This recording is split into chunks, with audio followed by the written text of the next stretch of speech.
If you enjoy my work, please consider supporting me on my Patreon or on my Buy Me a Coffee page. The links to both websites are in the description of this video. Mass immigration is one of the most transformative processes that the developed world has experienced in the past half of a century.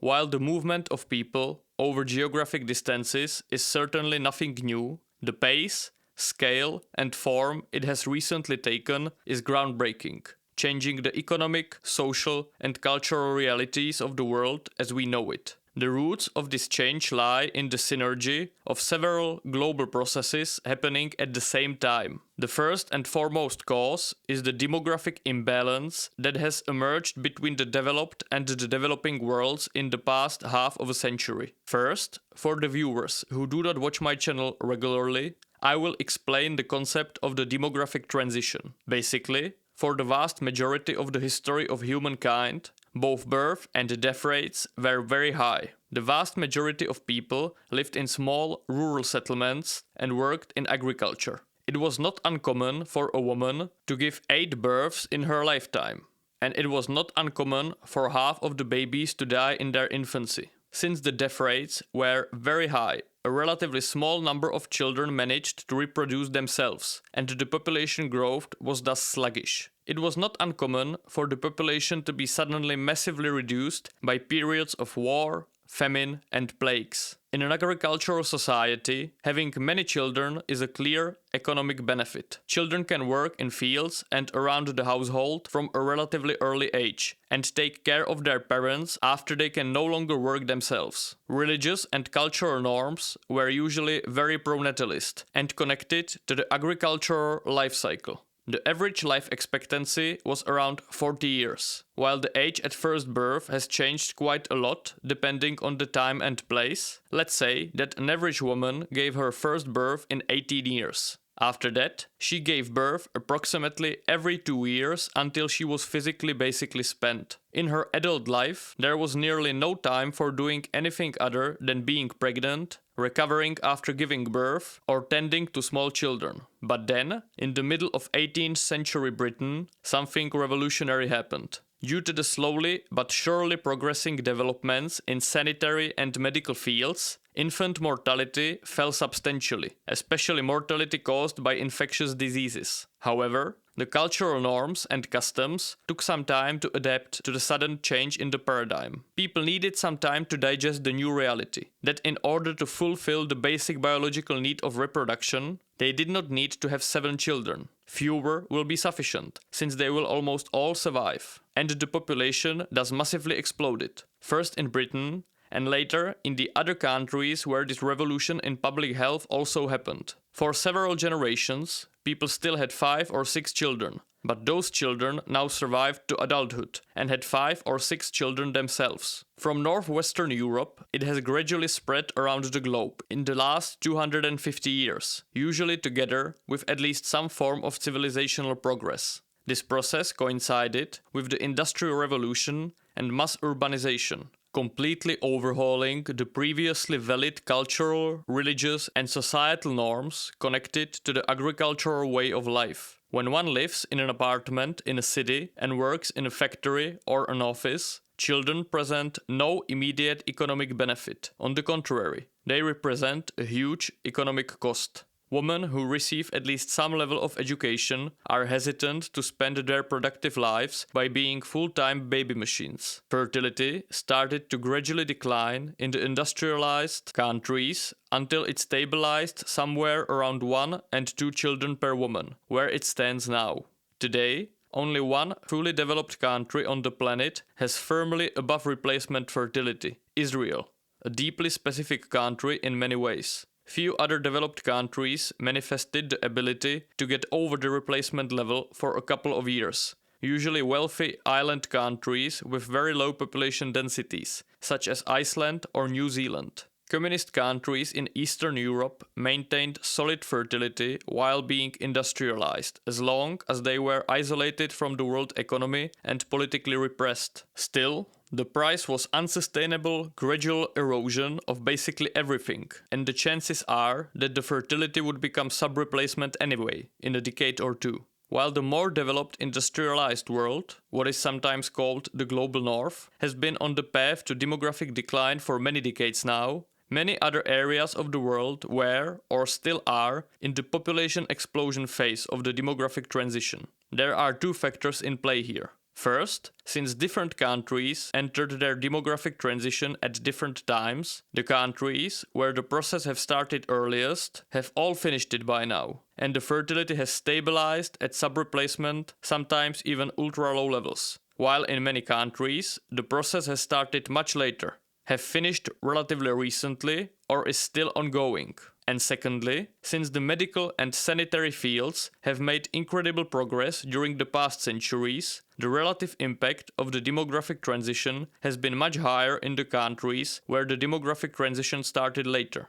In European countries like Britain or Germany, the population has usually expanded 3 to 5 times during their demographic transition. In countries of Africa, the Middle East or Central America, it often expanded or is projected to expand 10, 15 or even 20 times. The reason for this is that while the medical and sanitation tools needed for the massive decline in infant mortality in comparison with pre-modern times now firmly reached even the poorest parts of the planet, the other mentioned traits connected to fertility decline, like female education or urbanization, followed much later, more slowly, and sometimes not at all. Also, sanitary technology is now much more developed and allows infant mortality rates in the poorest parts of Africa to be significantly lower than in 18th or early 19th century Britain. Quite logically, the countries with the most rapid population growth are usually the poorest countries that often do not offer sufficient opportunities or even prospects for a decent life to their citizens. This demographic imbalance manifests in profound changes in the demographic makeup of the world. The massive population growth of 19th century Europe allowed it to populate vast swathes of the world, most notably the Americas. In 1950, almost 1/3 of the world population lived in Europe and North America, the vast majority of them ethnically European. Today, it is 17% and declining, while many inhabitants are already people of immigration background from different continents. Nigeria is an African country with 210 million people. In 2022, 7.9 million babies were born in Nigeria. That is more than the United States and the European Union combined, with 7.4 million live births in 2022 and a population of 776 million, almost 4 times as much as Nigeria. Pakistan, a country of 2,047 million people, had 6.3 million births in 2022, significantly more than the European Union or the United States, and close to them combined. The population of North Africa and the Middle East went from 100 million in 1960 to nearly 500 million today, while the population of Europe went from 600 to 750 million in the same period, with the bulk of this growth happening in the 1960 to 1990 period, and being largely driven by immigration since then. The population of India was 446 million in 1960 and is 1.4 billion today, adding almost a billion people in 60 years. In 1960, the population of the United States was 180 million, while the population of Latin America and the Caribbean was 220 million. Today, the population of the United States is 330 million, a significant chunk of this growth caused by immigration, and the population of the Latin America and the Caribbean is 660 million. The fertility rates are firmly declining globally, even in the high-growth regions. The fertility rate in Pakistan declined from 6.8 children per woman in 1972 to 3.5 children per woman today. The fertility of India or Latin America and the Caribbean is now around 2 children per woman. In the Middle East and North Africa, the fertility went from 7 children per woman in 1960 to 2.6 children per woman today, and fertility is declining even in sub-Saharan Africa. But the demographic momentum, the phenomenon in which the population is so young and full of women of childbearing age that it grows significantly even after significant fertility decline, ensures that their population will grow even further for the years to come. There are, of course, other forces in play, apart from the demographic transition itself. Regional culture influences the pace of the decline significantly. Fertility in pious Muslim regions declines much slower than, for example, in East Asia, an irreligious region with a long history of population self-regulation that underwent enormous economic development. Nevertheless, we are now at a point in which two of the seemingly contradictory realities are both happening at the same time in different parts of the planet. A couple of decades ago, overpopulation was the main scare of the day. The media was full of it. Today, the ghost of population decline haunts vast areas of the world. In a sense, they are both true. Parts of the globe are dealing with overpopulation, with population growth vastly outstripping their economies and often even water and food resources. Different areas must cope with the declining and aging populations and shrinking workforces, unable to provide sufficient manpower to fuel economic growth and sustain their pension systems. Now, when we have established the reality and the causes of this demographic imbalance, we can proceed to the issue of immigration.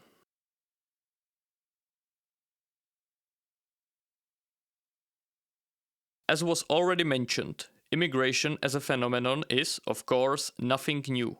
People migrated and sought opportunities in foreign lands throughout history, sometimes peacefully, sometimes not. During the Great Migration period, Germanic and early Slavic tribes moved westward through Europe, probably being pushed by Turkic tribes further from the east. In the Middle Ages, Germans were invited to cultivate the western Slavic lands in Bohemia and Poland, as well as other lands further east. With the dawn of capitalism, workers from less developed parts of Europe worked in the agriculture or industries of the more developed countries, for example, Poles in Germany. And, of course, tens of millions of Europeans populated the Americas, Australia, and New Zealand. Millions of Chinese are scattered throughout Southeast Asia, and the Jewish nation was, for many centuries, a diaspora of permanent migrants without their homeland.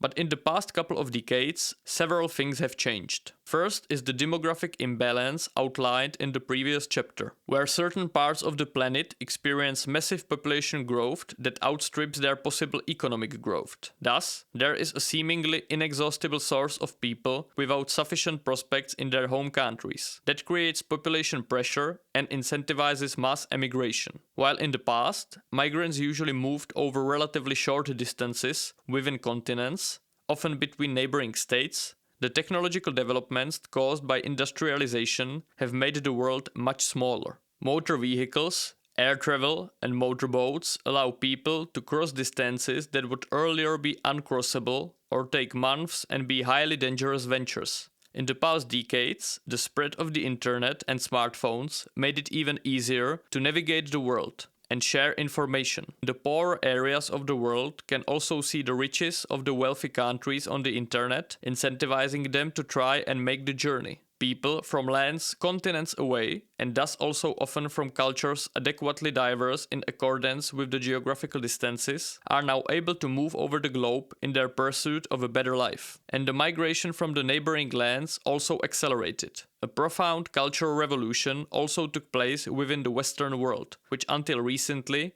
represented a huge bulk of the wealthy developed world. After World War II, the paradigm of the internal debate about the cultural impacts of immigration has slowly but completely changed throughout much of the Western world. If you read old newspaper articles or the speeches of politicians, arguing against immigration on cultural and ethnic basis used to be completely acceptable, and to perceive the ethnic change in Western countries as something that would undermine their social, economic and cultural fabric was seen more or less as a norm. Throughout the decades, this view, which might have included traces of racism, xenophobia, and a sense of Western cultural supremacism, was often replaced by its complete opposite in the Western countries, where diversity is held as a precious value by itself. The publicly acceptable critique of immigration is safest when it is justified by culturally neutral positions like housing, public services, or, but this is more dangerous territory,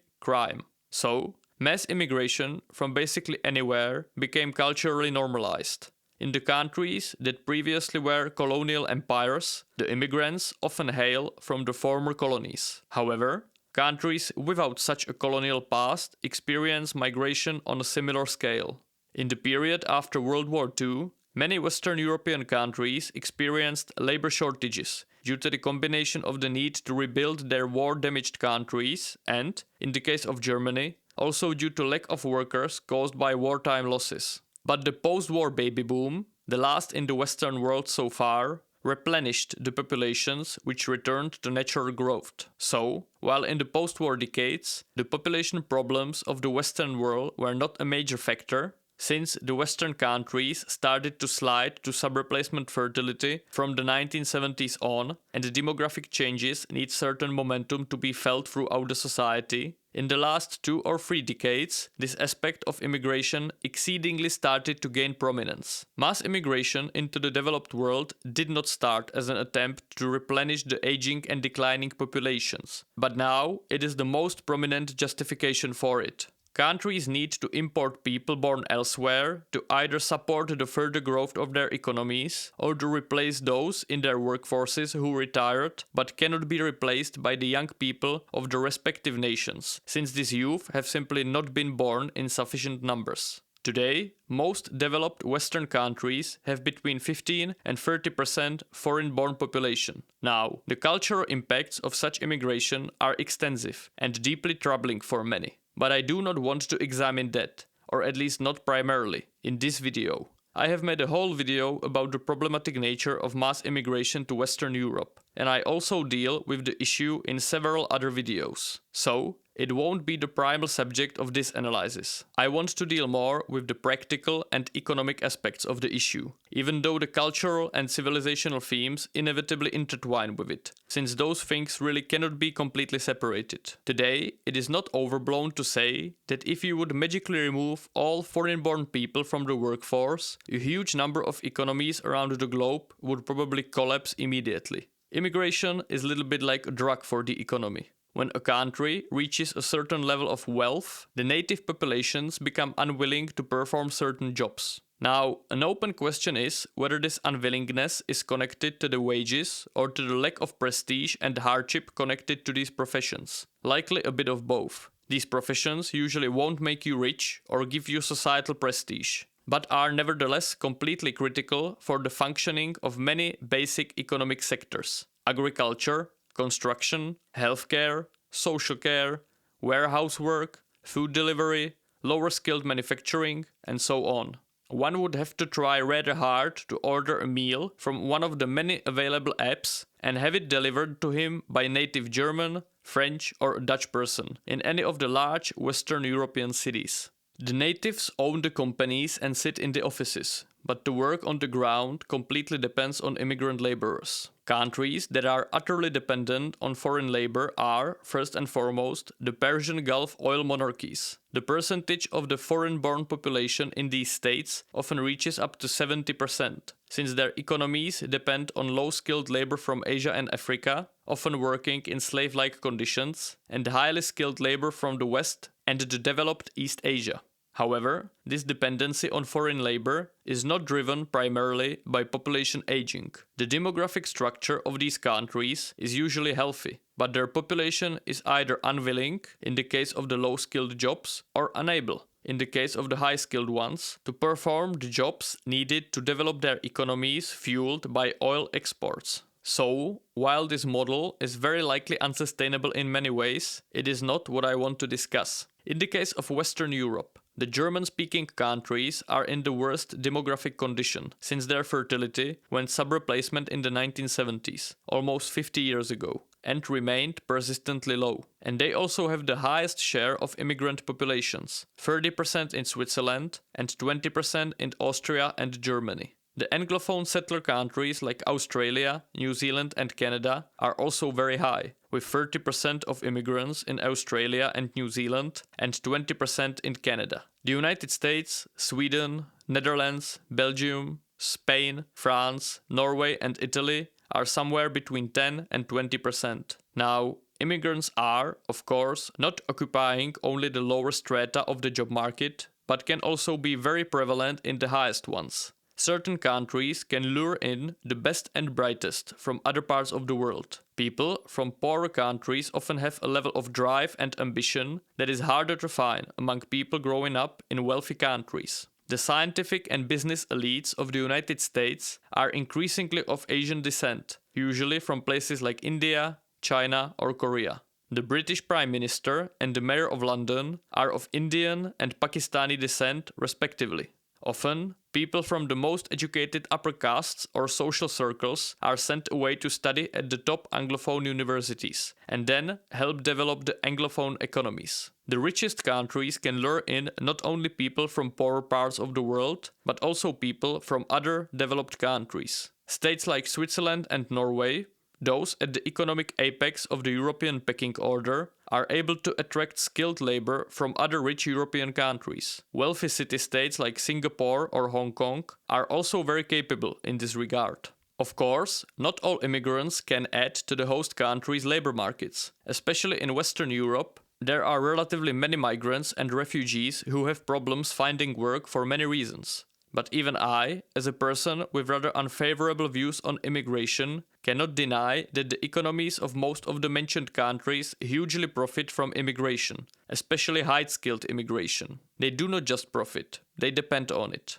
Now, why is that problematic? What's the catch? Well, it is relatively simple. If a country's fertility goes sub-replacement, sooner or later, depending on its age structure, the number of workers and the population start to decline. More people retire than enter the workforce, more people die than are born. This process, if unmitigated, inevitably leads to a broad economic and often also social decline. There are fewer workers to produce, fewer consumers to consume, and more elderly people to take out of the system without giving in. Labor shortages, depopulating and decaying communities, and fewer people in military conscription age. Overall, broad structural imbalances are lowering the country's international geopolitical and economic weight. To prevent or at least mitigate this, countries allow or even encourage foreign laborers into their labor market. People of immigration background tend to be concentrated in the 20 to 55 age bracket, since most of them emigrate after finishing studies in their home country and go abroad in search of better paid jobs. The problem is that it is not a solution. It is only a temporary fix. A solution is something that removes the underlying causes of the problem. In the case of the demographic decline, immigration is like treating a symptom of an illness, the current need for more workers, instead of removing the core underlying problem causing the illness, which is the sub-replacement fertility. The political classes speak about the need to bring in foreign labor to maintain the economic output, and they are right. But what is the long-term plan? If fertility stays sub-replacement, the need to bring in foreign labor will not disappear. It will stay the same or even increase in 10, 20 or 50 years. The only scenario in which immigration might be a real solution would be if a country experienced a temporary fertility decline, which created a gap in the population pyramid and wanted to bring in foreign workers to avoid labor shortages before new, larger generations entered the labor market. But in the current status quo, meaning the permanent sub-replacement fertility, it is like in the meme where the guy puts the patch on the leaking water tank. Even if the immigrants are from high fertility regions, their fertility tends to converge with the general population over time. The fertility of the host countries thus stays sub-replacement, and fewer kids are born with every new generation. Depending on the country's fertility, this might either be a steep decline with every new generation or a relatively gradual process. But the decline is certain.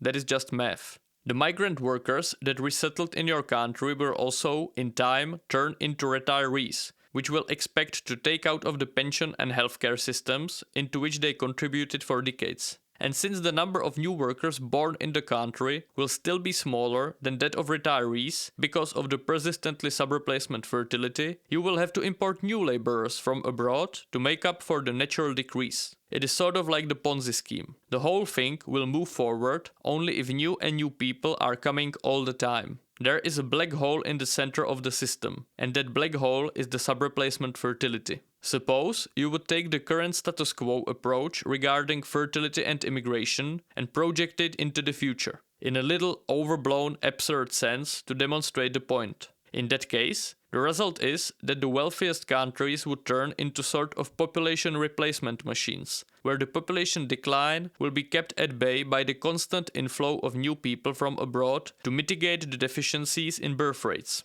And just like the cells in the human body are replaced every decade or so, the population will be replaced in a certain time period. But instead of replacement by natural reproduction of the current population, this replacement would happen by importing people born elsewhere. Now, this analogy is, of course, not perfect, since the time that is needed for a population to wither by natural decrease completely is incredibly long, and it is improbable that it would happen. So there would still be a never-diminishing minority of the native population. But I wanted to illustrate the long-term unsustainability of the current approach. It also poses challenges to the model of a nation-state, as a political unit where the state, a centralized political organization ruling over a population within a territory, and the nation, a community based on a common identity, are congruent, since this approach would in its consequences lead to superiority of the economic needs of economic entities operating on certain territory over the presumption of certain cultural cohesion of a nation.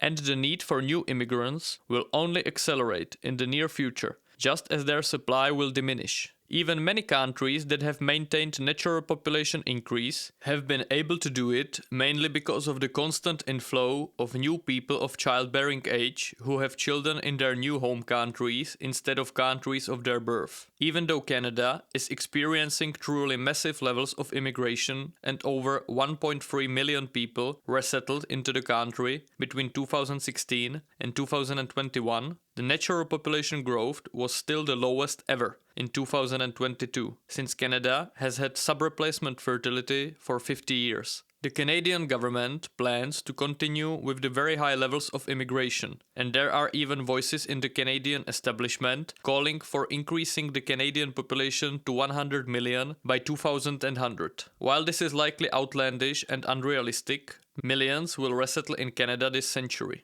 In 2022, the number of live births in the United States was similar to the early 1980s, even though the country has gained over 100 million people since then, also due to high levels of immigration. Further modest growth projections for the US working age population rely almost completely on further immigration. Birth rates all over Europe have been declining at a breakneck pace since 2021. In France, the lowest number of babies since World War II was born in 2022, and the numbers for 2023 are so far even worse. And France is a country that has been traditionally in the best demographic shape out of the major European countries. The situation is much worse in German-speaking Europe and Southern Europe. So, while the economic ratio for immigration is increasing, public opinions are getting staunchly anti-immigration, and the potential sources of immigration are getting narrower. Malaysia, Philippines, Vietnam, India, Colombia, Bangladesh, Mexico, Argentina, Azerbaijan, Turkey, or Iran. Fertility rates in all these countries have either recently gone sub-replacement or are hanging right on the edge. Countries like Brazil, Thailand, Jamaica, Cuba, and Chile are already firmly sub-replacement. Many of the mentioned countries have very young populations, and because of the demographic momentum, their population will continue to grow for some time. But if the fertility trends continue, and if we can judge something from past development, it is that fertility is likely to stay low and to keep declining. A couple of decades from now, some of these countries might be very hesitant to allow large-scale migration outflows out of the countries. And if their economies thrive, their populations might also have much less incentive to do so than today.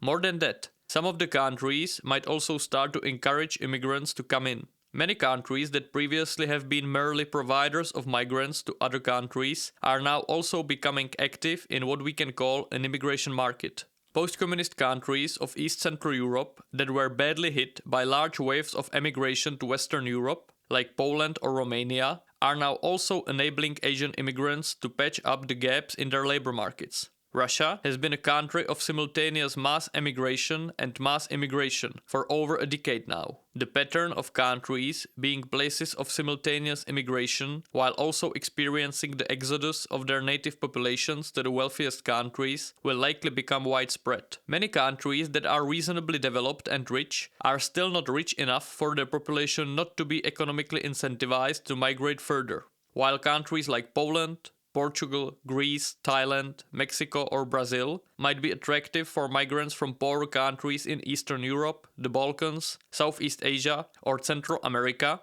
They are simultaneously still potential sources of migration to the wealthiest countries. There are signs that Japan is quietly preparing to embrace a more open policy toward qualified immigration. Now, this remains an open question, but if it is a sign of a potential change in the approach of East Asian economies to immigration, it would mean a massive new source of demand for immigration, since East Asia is one of the major economic areas of the world that has so far been demographically relatively closed off. East Asian population situation is the worst of all the major developed regions. If, for example, China decides to open up to even modest levels of immigration, it would mean a massive demand for immigrants, given the enormous proportions of the Chinese labor market and its demographic deficiencies. It is also good to acknowledge that not all immigrants are equally economically valuable. Different countries have different economic structures and need different kinds of immigrants. Technically developed industrial and high-value-added service economies have a much lower need for unqualified labor than economies focused on technologically less challenging manufacturing, agriculture, or tourism. So, to really use migrants to help your economy, you can't just import anyone. The best immigrant is one who has received a certain level of solid education in his home country, paid for by its taxpayers, and then works and pays taxes in a foreign country. Inversely, that is also the worst kind of emigrant for the country he is from. That is why the migration of East Europeans to Western Europe has been so advantageous for the host countries and very damaging for the post-communist states. The education systems in post-communist Europe are solid and can produce a workforce employable without issues in the developed Western economies. But the people who have left are painfully missing, stalling the development of their home economies. But as was already mentioned, even wealthy countries are subject to these pressures. While nurses from Slovakia or Poland might work in Sweden, up to a third of new Swedish nurses choose to work in Norway, despite a shortage of nurses in many parts of Sweden. Sometimes one gets a feeling that Europe is just pushing westwards. But back to the viability of different migration sources. Even though there will be regions that will see massive population growth going into the future, like Sub-Saharan Africa, Afghanistan, Pakistan or Central Asia, these places are all among the most underdeveloped regions in the world, with GDP per capita under $2,000. The GDP of my home country, the Czech Republic, is almost identical to Pakistan's GDP, $330 and $341 billion respectively. But the Czech Republic has 10.8 million inhabitants, while Pakistan has 242 million.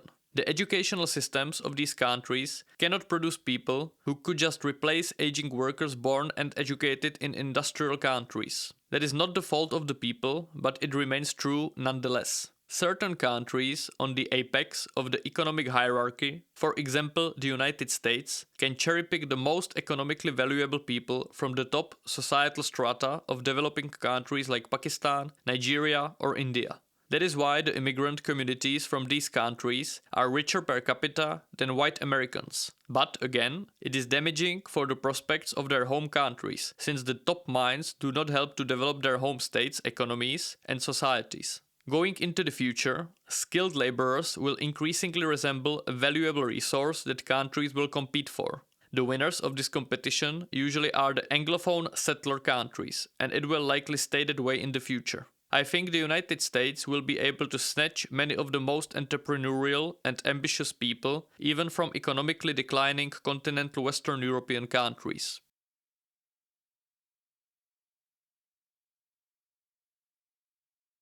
The picture that emerges shows a world in which, unless some massive global economic crash that completely rewrites the overall map comes, something that cannot be ruled out but also is not wise to rely on, the need for foreign labor will only increase with every new generation in the industrial world. The pool of countries that need to import new workers is increasing, and the fertility rate in the countries that might be used as a source of immigrant labor is declining.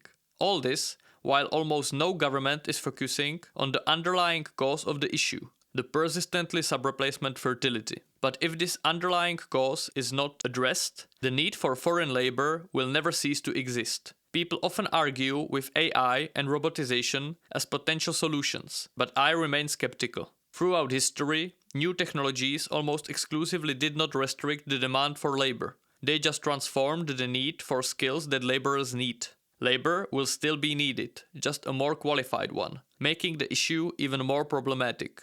To just accept the decline, as many suggest, is also not a desirable option. The world of indefinitely declining populations is not a merry one. People, usually on the left, often idealize the vision of lowering populations and degrowth as something that would be good for the environment. The fight against capitalism and its addiction to growth is always lurking behind. And capitalism is indeed very used to the idea of growth, of having constantly more. More people, more consumers, more producers. And we do not really know how it would work in the world of less. Some say that capitalism would inevitably decline and be replaced by something more hierarchical or hereditary, maybe similar to feudalism, since without the belief in further growth, people would try to cement their positions and keep them for their descendants. So, I do not think we want to find out what the world of less would look like. It would likely be much more scary than what the supporters of degrowth imagine. The world's governments are aware of this too, since almost every country that is wealthy enough to attract some immigrants does so. The East Asian countries were so far an outlier, but I think that even that will slowly change in the future. When one listens to the political classes or commentators, the issue of inadequate fertility is perceived with what, to me, is a shocking level of fatalism. It is seen as a natural reality we cannot change, just adapt to. But is it really the truth? Perhaps in the short term, since even with an increase in fertility, it would take at least a couple of decades to balance the age structures. But in the long term, the universality of low fertility throughout the more developed world certainly points to broad underlying reasons. It is clearly something that is not easily reversible by implementing this or that policy change. It would need changes in some of the more fundamental ways we perceive and do many things. It would be a hard and long-term process full of trial and error, and it is very likely that before the desired changes in fertility would bring potential positive effects, there might be a period of painful economic downturn, as the changes in socio-economic behavioral patterns disrupted the ones we are used to. Now, is there maybe some other globally disruptive and damaging issue that we as a civilization want to deal with, and we are, at least we declare so, willing to dramatically change the ways we are used to as an industrial society with huge potential economic costs? Well, there is. It is climate change, a serious issue indeed. And to mitigate it, Western civilization, and Western Europe especially, is willing to sacrifice a lot, including many of its industries and, thus, consequently, the privileged economic position. But those sacrifices are allegedly needed to ensure the sustainability of our civilization on this planet, and the countries that will make the sacrifices first might then profit later, since they will develop more sustainable ways of producing and consuming that the rest of the world will need to adapt to anyway. The results are far from certain, but we need to try. Fair enough. Then how come we are so fatalist about the birth rate issue? Since it really is not that different in many aspects. We are currently doing things in a fundamentally unsustainable way. In order to deal with it, we need to try to change some of the basic realities. Now, you might accuse me of speaking in an abstract way. What exactly should we do? I'm not going to lie. I do not have the answers. No one really does. But that is also because not that many people are trying to figure it out. The only government really committed to trying is the Hungarian one, with extensive policies that are trying to help families with housing and economically incentivize childbearing by tax cuts based on the number of children. Now, the success of these policies has been fairly limited so far. But that does not mean that the policies are invalid or should not continue. I will use an analogy from the legendary 1975 movie One Flew Over the Cuckoo's Nest by Miloš Forman. The main character, played by Jack Nicholson, is locked up in a psychiatric hospital against his will. He desperately wants to get out of the place, and at one point he tries to rip a massive water cooler out of the ground, since he wants to throw it through the window and break free. All the other patients think it is impossible and mock his effort, and truly, he is not able to do it. It is too hard, and he utters, "Well, at least I tried, didn't I?" At the end of the movie, after the cruel leadership of the hospital makes Jack Nicholson brain dead by lobotomy, one of the other patients, a massive Native American guy, goes to the water cooler and again tries to rip it off the ground, and he succeeds. He throws it through the window and finally breaks free, as all the other patients cheer.